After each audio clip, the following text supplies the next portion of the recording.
It's Durban Network, City Hall la sikhona njengamanje nginobaba uNdlovu omelaphi wendabuko. Baba uNdlovu, uthe nawe cha awuze la namhlanje uzosupporta lolu hlelo lwePhinifa Network. Kungani udecide ukuzoba supporta ukuzobaxhasa namhlanje?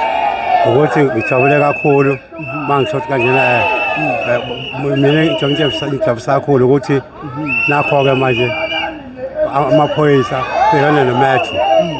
Umetro wahluphe kakhulu abantu ebafuna amaphemithi abathathela iy'mpahla zabo. Lokho kwakuzi kahle ukuthi thina singabantu sijabula kangabe kuhlangana ngento enjengaleyo-ke ukuthi abantu nabo kube khona labameleke ngakhona bangaphinde bahlushwe umetro njengoba kushiwo la.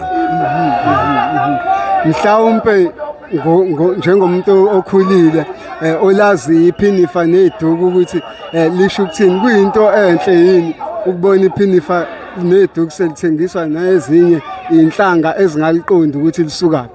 Cha, lokho akulona neze iqiniso. iDuku iPhinifa neDuku ufuna dayisa umuntu oqondene nalo nobalekile nolaziyo.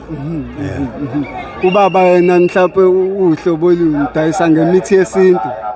Ya, mina ngidayisa ngemithi yesintu kanti futhi ngiyalapha nje ngiyahlola ngenza yonke into. Sihlangene sibaningi nje lapha eDalton. Amaphoyisa asihluphe kakhulu, ngiyajabula ngabe kunezinto njengalezo kodwa kwamanje sidayisa ngemithi. Awusahlupha kwamanje amaphoyisa asamile. Uma nihlupha ngaphansi kwasiphi isizathu sokuthi mhlawumbe aninawo amaphemithi kuthiwa? Kuthiwa bafuna amaphemithi, asinawo amaphemithi. Engakho-ke asibophezele nami ngibe khona kulo mhlangano makukhulunywa ngendaba yamaphemithi. Kuyangijabulisa kakhulu, ngiyathemba nasekushiwo isikhulu sethu uBamngcobo ukuthi kanje niyathembisa konke akuzamile ngoba kusayiniwe phambi kwethu ukuthi sizowathola amaphemithi. Siyabonga baba uNdlovu. Ngiyabonga kakhulu nami. Amen.